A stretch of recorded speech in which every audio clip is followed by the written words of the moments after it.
नमस्कार lead India के सभी दर्शकों को भारत माता की जय, वंदे मातरम। दोस्तों, मैं अभी आया हूँ गोरेगांव विधानसभा में समीर देसाई जी के ऑफिस में, और यहाँ पे उनको यूबीटी मतलब उद्धव बाला साहब ठाकरे जी का आशीर्वाद प्राप्त है, और उनका प्राप्त हो गया, मतलब पहला कदम पार हो चुके हैं। हम इनसे जो आज मिलने के लिए आए हैं, उद्देश्य ये है कि उनको कैसा लग रहा है उनका आशीर्वाद प्राप्त करके, क्या गोरेगांव की जनता का भी आशीर्वाद प्राप्त होगा, हम जानते हैं उनसे। नमस्कार, आपको बहुत बहुत अभिनंदन। आपको टिकट मिला, यहाँ लड़ने से मौका मिल रहा है और फर्स्ट राउंड में आपको मिल रहा है, तो आपको कैसा लग रहा है? देखिए, मैं समझता हूँ कि ये एक तरह से उद्धव जी ने एक कार्यकर्ता को और कार्यकर्ता के कार्य को ये बढ़ावा देने का ये फैसला है, और मुझे बहुत समाधान है कि शिवसेना उद्धव बाला साहेब ठाकरे और गोरेगांव के लोक नेता सुभाष देसाई साहब ने इस कार्यकर्ता के कार्य को पहचाना और गोरेगांव करों का प्रतिनिधित्व करने का पक्ष की ओर से ये मौका दिया है, और इसका मुझे बहुत आनंद और समाधान है। सर, आप गोरेगांव के लिए आप खड़े हुए हैं, यहाँ से विधानसभा से आप टिकट मिल भी चुका है, तो आप सबसे पहले ऐसा क्या काम आप करने वाले हैं जो कि यहाँ पे होने चाहिए थे, मूलभूत सुविधा मिलनी चाहिए थी जो यहाँ मिला नहीं, या फिर आप उनसे क्या बेहतर करके देंगे जो पिछले 10 साल में या इससे और भी पहले से नहीं हो पाया, जो होना चाहिए, बहुत ही आवश्यकता था? देखिए, एक बात मैं आपको विशेष रूप से कहना चाहता हूँ, और ये मैं समझता हूँ ये सबसे अहम ज़रूरत है लोगों की, वो है पानी। अगर आप मुंबई के जितने TDR certificates, transfer of development rights, अगर आप शहर के देखें तो सबसे ज़्यादा उसका इस्तेमाल ये पश्चिम उपनगरों में हुआ है, और विशेष करके गोरेगांव और अगल बगल के परिसर में। गोरेगांव में जिस तरह से गए 10-12 साल से डेवलपमेंट और रीडेवलपमेंट हो रहा है, उस तरह से इंफ्रास्ट्रक्चर का डेवलपमेंट और विशेष करके पानी की उपलब्धता, इसके बारे में कोई विचार नहीं किया गया है। आज और आने वाले 10 साल के लिए गोरेगांव में कम से कम 80 MLD पानी, ये गोरेगांव की रोज़ की ज़रूरत है। 80 मिलियन लीटर्स पर डे ये गोरेगांव की आज रोज़ की ज़रूरत है, जबकि हमें 60, बहुत अधिकतम 62-63 मिलियन लीटर्स पानी मिलता है। मेरा सबसे पहला काम ये रहेगा कि प्रशासन के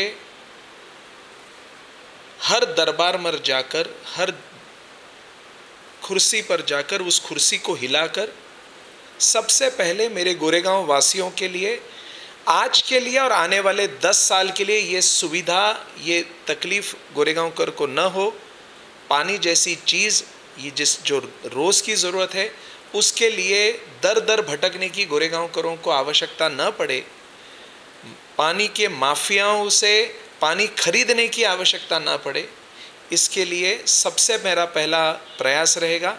और यकीन दिलाता हूँ कि अपने कार्यकाल में गोरेगांव की जो हक की मांग है पानी की, ये 80 MLD पानी, ये गोरेगांव कर का हक उनको दिला कर रहूँगा। गोरेगांव का हक आप गोरेगांव को दिला के रहेंगे, ये ऐसा आपका वादा है। लेकिन सर, एक गोरेगांव की एक बहुत बड़ी समस्या अभी होता जा रहा है, यहाँ की बढ़ती जनसंख्या, और बढ़ती जनसंख्या के हिसाब से यहाँ की जो इंफ्रास्ट्रक्चर है वो भी एक समस्या बनता जा रहा है। जैसे कि हम बात कर रहे हैं हम स्कूल का, कॉलेज का और हॉस्पिटल्स के, तो ये पिछले कई सालों से बढ़ा नहीं। तो आप क्या इसके बारे में कुछ मास्टर प्लान या कुछ योजनाएं बना के रखें? क्या कुछ हो सकता है? क्या इसके कोई संभावना है? लोग ऐसे बोलते हैं ज़मीन नहीं है, लैंड नहीं है, इसलिए हो नहीं सकता। क्या ऐसा ही सही में ऐसा ही प्रॉब्लम है क्या? देखिए, ज़मीन ये बहुत बड़ा ज़रूरत है, इसमें दो राय नहीं है।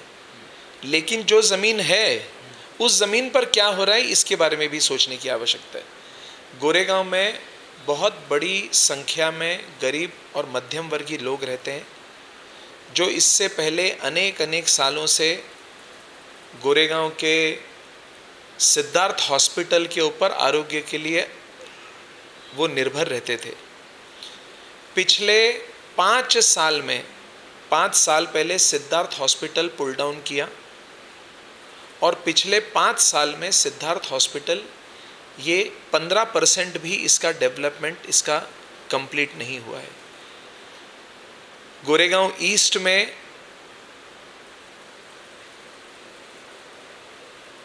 हॉस्पिटल है ट्रॉमा, यानी बाड़ा साहेब वंदनीय बाड़ा साहेब हिंदू हृदय सम्राट बाड़ा साहेब ठाकरे जी के नाम का अस्पताल है, लेकिन वहाँ सुविधाओं का बहुत अभाव है।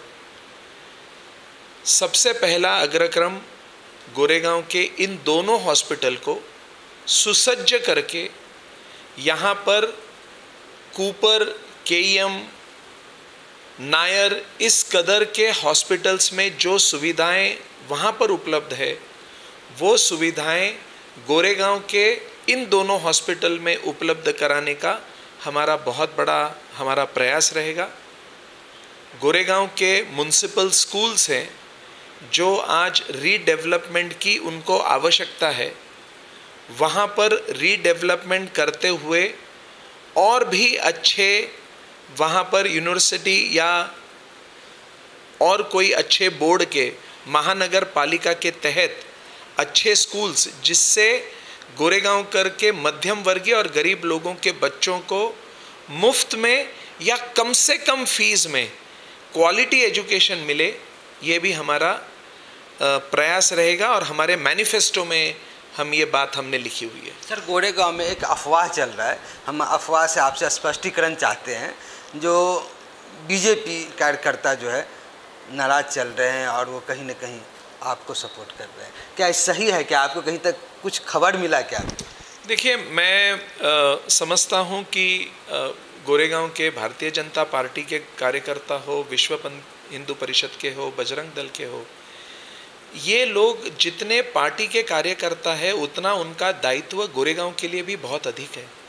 एक सामाजिक राजनीतिक कार्यकर्ता का सबसे प्रथम दायित्व होता है कि जिस विभाग में वो रहते हैं उस विभाग के लोगों की उन्नति हो, उस विभाग के लोगों का भला हो, उस विभाग के लोगों को मूलभूत सुविधाओं से वो वंचित न हो, ये ध्यान रखना भी हर सामाजिक और राजनीतिक कार्यकर्ता का नैतिक जवाबदारी भी होती है। मैं समझता हूँ अगर भारतीय जनता पार्टी के कई पदाधिकारी, कार्यकर्ता, विश्व हिंदू परिषद और बजरंग दल के अगर कई कार्यकर्ता अगर मुझे अंदरूनी मदद कर रहे हैं या उनका अगर समर्थन मुझे मिल रहा है, तो वो ये बात भली भांति जानते हैं कि पिछले 10 साल में गोरेगांव विकास के नाम पे गोरेगांव में 0/0 ही मिला है। और उन्होंने समीर देसाई इस राजनीतिक कार्यकर्ता का, देखिए पक्ष मेरा चाहे जो भी हो, उन्होंने समीर देसाई इस कार्यकर्ता का 22 साल से गोरेगांव में ईमानदारी का जो राजनीतिक सफ़र रहा है ये उन्होंने बहुत नज़दीक से देखा हुआ है। इसलिए वो ये जानते हैं कि समीर देसाई अगर चुनकर आया वो किस पक्ष का है ये मायने नहीं रखता है, वो काम कल 1 नंबर का करेगा, अव्वल काम करेगा, गोरेगांव करों को अपने हक दिलाएगा, गोरेगांव के विकास में वो पूरी तरह से जुट जाएगा, ये विश्वास उनको है।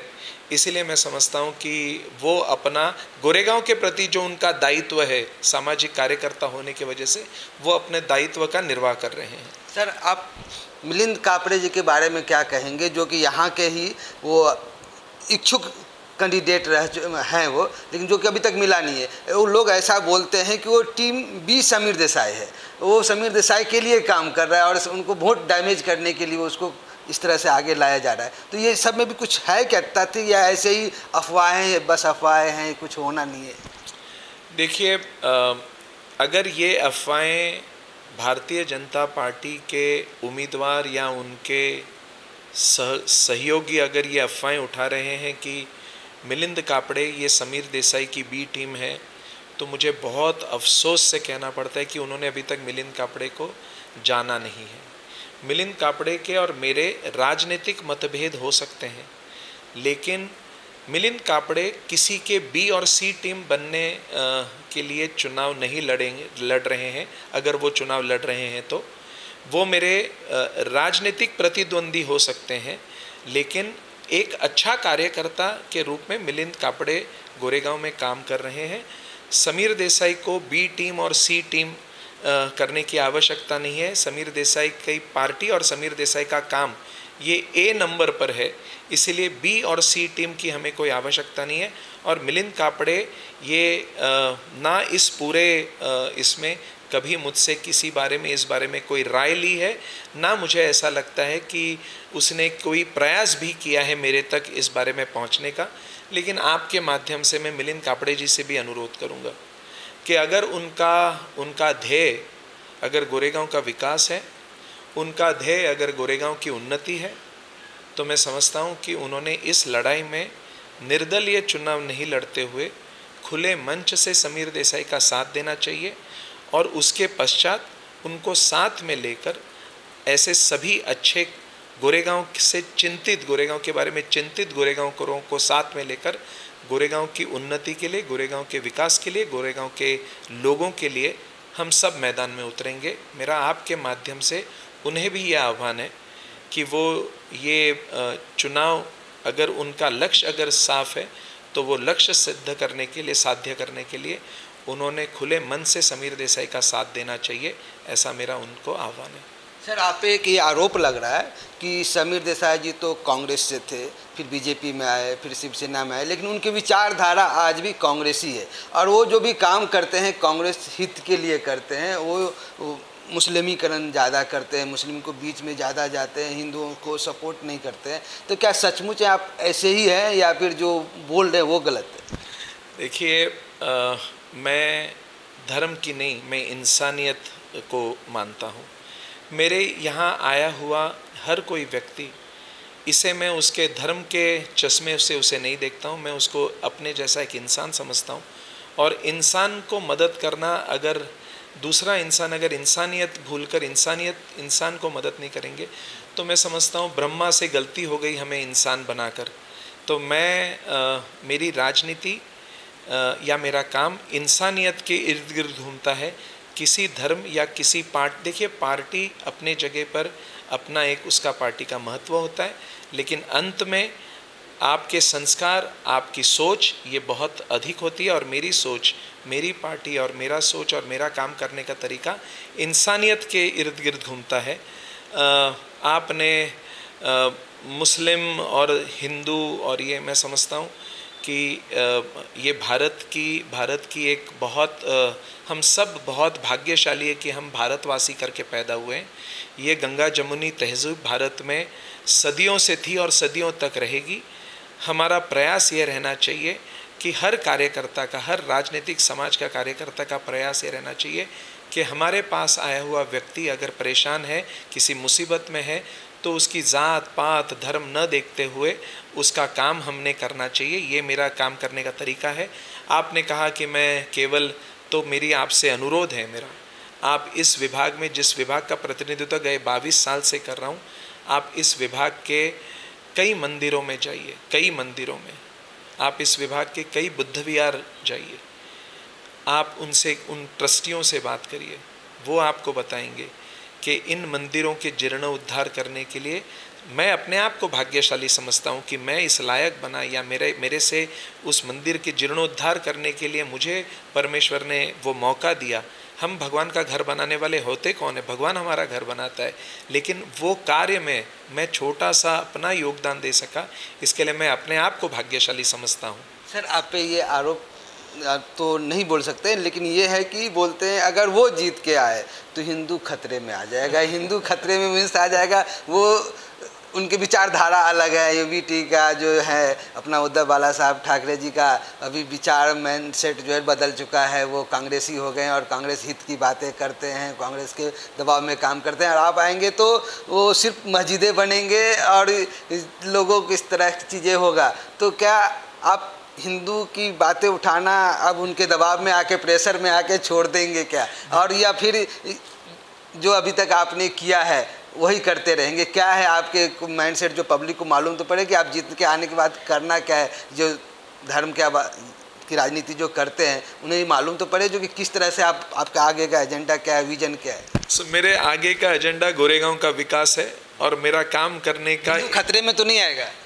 यार मुझे बताओ, मैं एक हिंदू घर में पैदा हुआ और हिंदू घर में हिंदू मरूंगा, और इसका मुझे गर्व और अभिमान है। ये हिंदू खतरे में ना कभी आए हैं ना कभी आएंगे। इस पूरे विश्व में ऐसी किसी की ताकत नहीं है विश्व में जो हिंदुओं को खतरे में डाल सकते हैं। हिंदू एक बहुत सशक्त ऐसा एक धर्म है, और ये धर्म ऐसा है कि जो लोगों को आज तक दिशा दिखाते आ रही है, और जब तक सूरज चांद रहेगा हिंदुओं और हिंदुस्तान और हिंदू धर्म ये लोगों को दिशा दिखाने का काम करेगा। जब तक सूरज चांद रहेगा हिंदू धर्म का नाम ऐसे ही जगमगाता रहेगा। हम ऊपर वाले से प्रार्थना करते हैं कि समीर देसाई जी जीत के आए और हम सबके बीच में हमारा प्रतिनिधित्व करें और गोरेगांव का विकास हो, तरक्की हो, उन्नति हो, ऐसा इनका उद्देश्य है, हमारा कामना है। भारत माता की जय। भारत माता की जय। वंदे मातरम।